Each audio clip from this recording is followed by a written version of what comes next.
sore hari ini. Waktu dan tempat saya persilakan.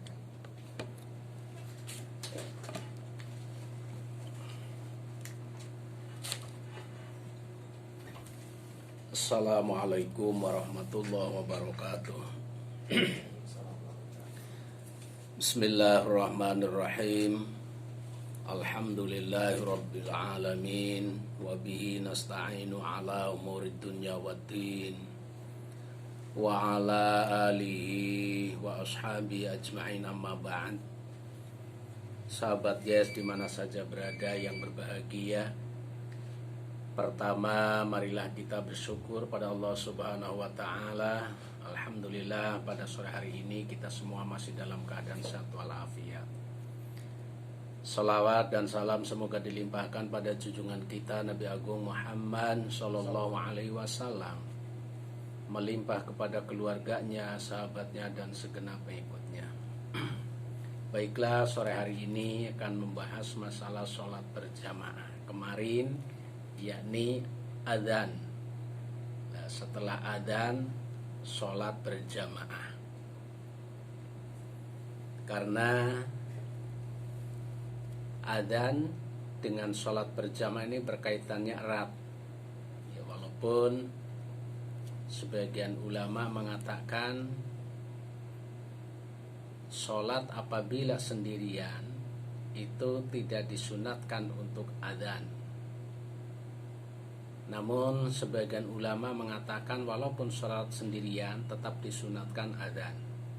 Nah, sekarang setelah adzan, umumnya kalau di daerah kita di Jawa, Indonesia, kalau adzan yang menunjukkan akan segera dilaksanakan sholat berjamaah. Sholat berjamaah artinya yaitu sholat yang dilaksanakan dengan berkumpulnya banyak orang. Atau di sini sholat jamaah yaitu berkumpulnya sholat yang dilakukan antara imam dan makmum. Minimal sholat berjamaah itu pokoknya ada imam, ada makmum. Berdua itu sudah cukup. Satu jadi imam, satu jadi makmum. Sholat bareng, namanya sholat berjamaah. Apabila sholat itu banyak, ada 10 orang, tapi tidak ada yang menjadi imam, semuanya sholat, ya tidak disebut dengan sholat berjamaah. Walaupun kumpul sholatnya bareng banyak sampai 10 orang, tapi tidak ada yang menjadi imam. Dan kalau tidak ada imam berarti yang 10 itu juga bukan makmum. Karena adanya imam dan adanya makmum ini selalu hubungannya erat, tidak mungkin bisa dipisahkan. Kalau ada bisanya ada imam, ya dikarenakan ada makmum. Bisanya ada makmum dikarenakan ada imam. Lah, maka ketika sholat bareng-bareng antara imam dan makmum disebut dengan sholat berjamaah.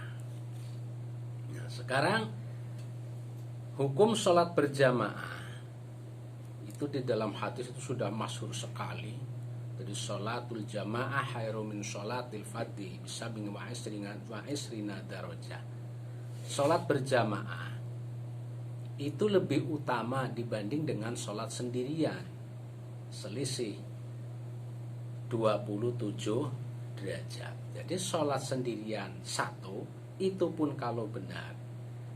Sholat berjamaah itu 27. Betapa banyaknya selisih antara sholat sendiri dengan sholat berjamaah di dalam perbedaan pahala. Iya, karena dengan melaksanakan sholat berjamaah, hikmahnya pertama di antara lain, dengan sholat berjamaah melatih agar supaya kehidupan seseorang itu bisa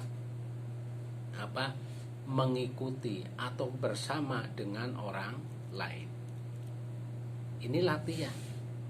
Ketika seseorang makmum kepada imam, berarti orang tersebut harus mengikuti apa yang dilakukan oleh imam. Ini namanya berjamaah. Dan tidak sah seseorang makmum pada imam kok tidak mengikuti apa yang dikerjakan oleh imam. Bahkan di dalam fikih disebutkan, apabila di situ tidak mengikuti imam sampai di situ sampai dua rukun, maka makmumnya itu tidak sah. Itu tidak boleh, harus mengikuti. Sekalipun makmum keliru dikarenakan tidak melakukan sunat. Nah, ini contoh. Ini tanggung jawab seorang makmum apabila imamnya lupa tidak melakukan sunnah. Bagaimana sikap si makmum? Contoh, ketika seorang imam lupa tidak tahiyat awal. Padahal hukum tahiyat awal ini hukumnya sunnah, tidak wajib. Ini hukumnya sunnah, tidak wajib. Buktinya tahiyat awal itu di situ sunnah. Iya, karena apabila seseorang sholat lupa tidak tahiyat awal, itu boleh diganti dengan sujud sahwi. Berarti hukumnya tahiyat itu tahiyat awal sunnah. Buktinya bisa diganti dengan sujud sahwi. Lah kalau wajib tidak boleh dan tidak bisa diganti dengan sujud sahwi. Ini contoh. Seorang makmum kepada seorang imam, lalu imamnya lupa tidak membaca tahiyat awal, atau juga di situ tidak kunut pada sholat subuh. Lah posisi makmum ini bagaimana? Apakah makmum membaca tahiyat awal atau di situ membaca kunut, sementara imam berdiri tidak tahiyat awal dan imam langsung sujud tidak baca kunut? Dan ini bagaimana? Ya, bagi seorang makmum wajib mengikuti terhadap imam walaupun si imam lupa tidak tahiyat awal dan kunut. Kenapa? Iya, hukum membaca tahiyat awal, hukum membaca kunut itu hukumnya sunnah. Sedangkan kita ikut makmum itu ikut imam, mengikuti imam itu hukumnya wajib. Jadi apabila demikian, makmum meninggalkan tahiyat awal, ikuti saja imam yang di situ langsung berdiri. Meninggalkan bacaan kunut, mengikuti imam yang langsung sujud. Ini wajib. Jadi seorang makmum harus mengikuti kepada imam selagi si imam itu tidak meninggalkan atau melakukan sesuatu yang bisa membatalkan sholat. Kalau hanya sekedar sunat, tetap wajib makmum mengikuti terhadap imam. Nah ini.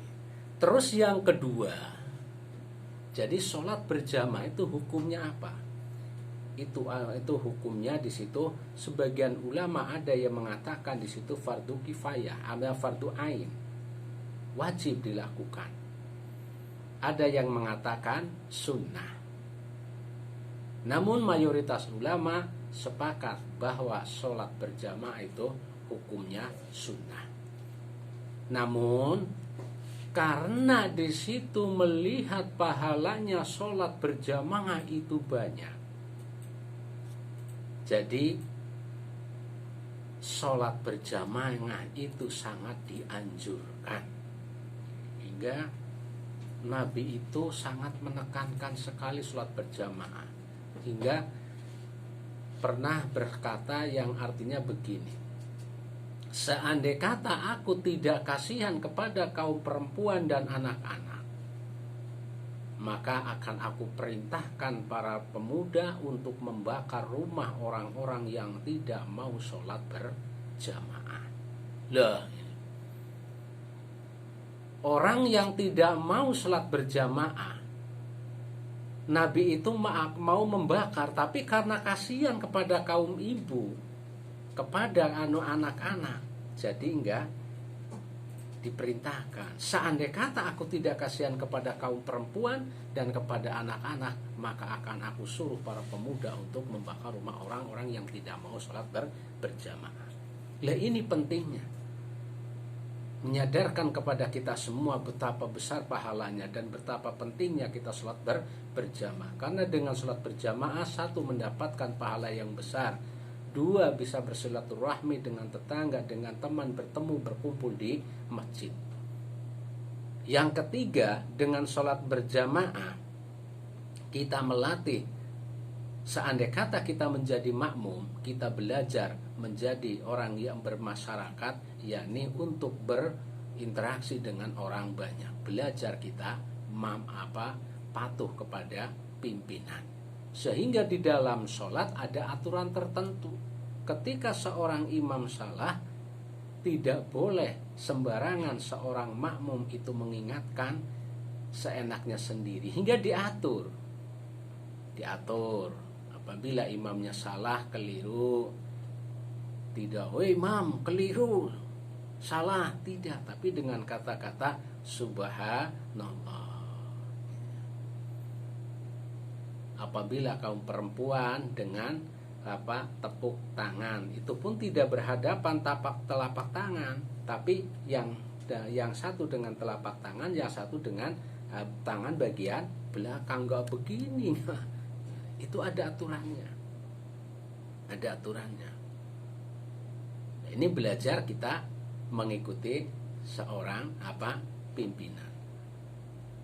Sehingga dengan dilaksanakan sholat jamaah juga bisa menampakkan syiar daripada Islam.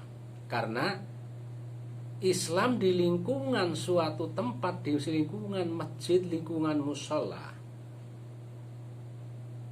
kuat dan tidaknya iman si masyarakatnya atau jamaahnya itu bisa dilihat ketika melaksanakan sholat berjamaah.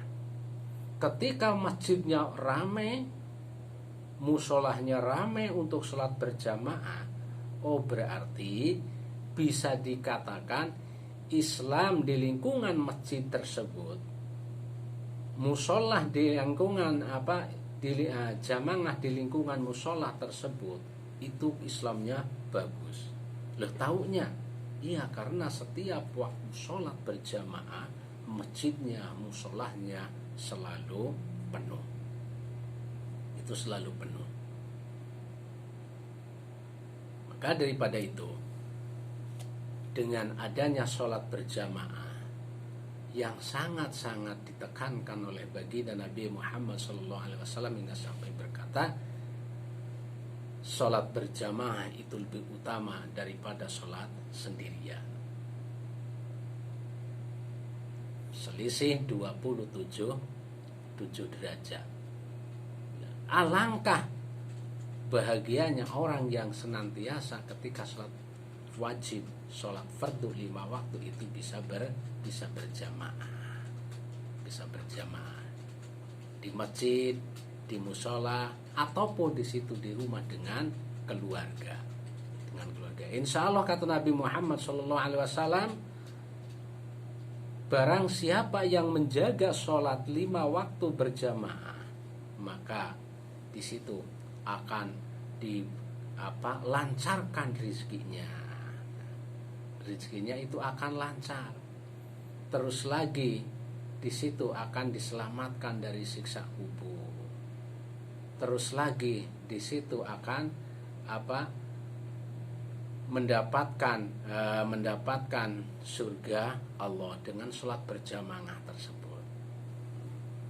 Maka dengan demikian, marilah kita ramaikan masjid, marilah kita ramaikan musola dengan cara sholat berjamaah. Ini itu dulu, monggo. Ya, terima kasih pada Ustaz Muharrudin untuk sesi pertama itu, sahabat. Untuk sahabat yang mau bertanya untuk terkait tema hari ini sholat berjamaah, monggo silahkan lewat SMS atau WhatsApp di 0812 2665 774.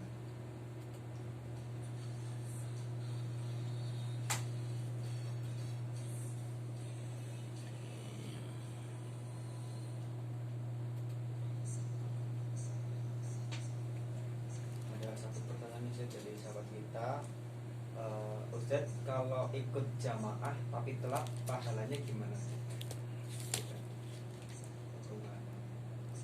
Banyak juga ya.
Ya, sahabatis, kita masuk di sesi yang kedua bersama Ustaz Nurudin yang bertema sholat berjamaah.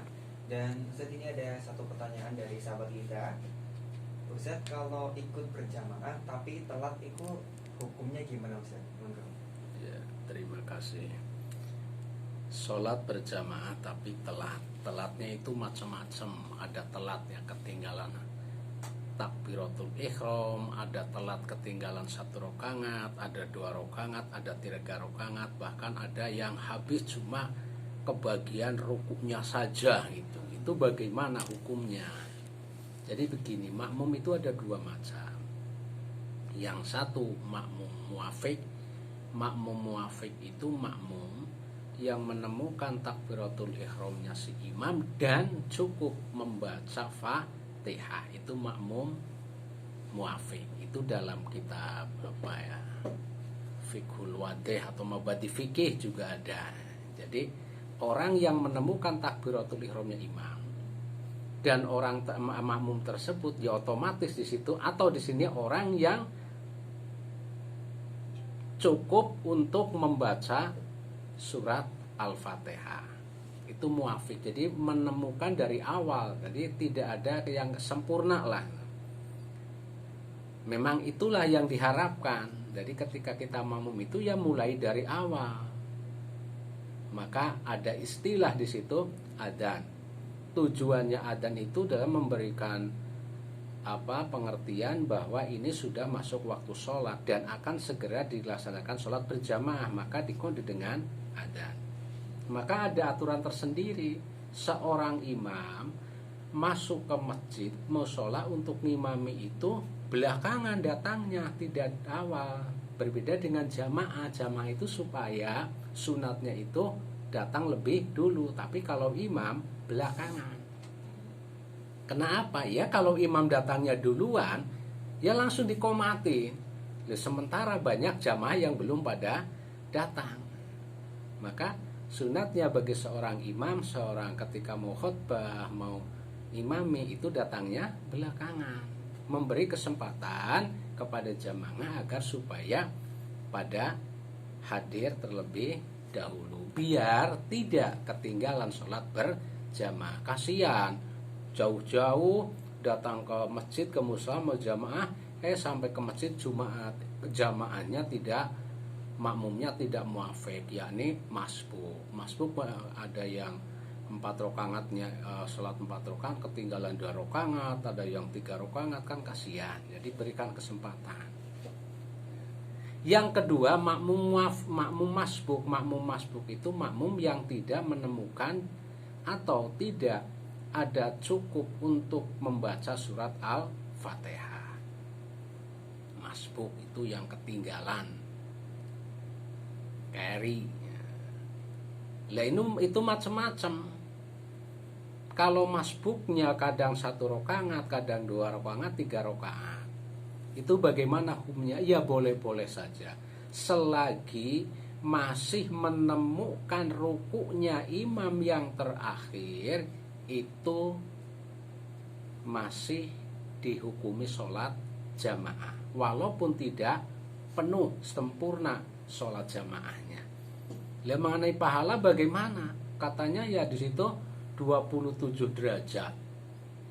Itu bagi siapa? Ya tentunya bagi yang sempurna, yang muafik. Ya kalau yang masbuk ya 27. Nah ya 27-nya ya nggak penuh.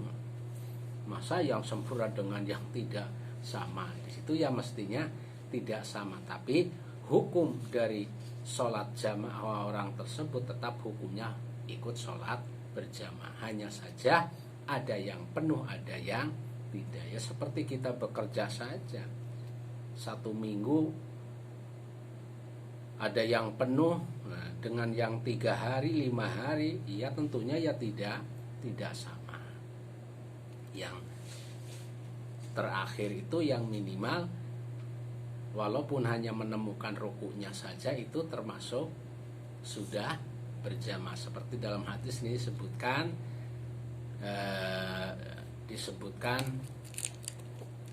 idza jaa ahadukumus shalah wa nahnu nasjudu fasjudu wa la ta'udduha syai'an wa man adraka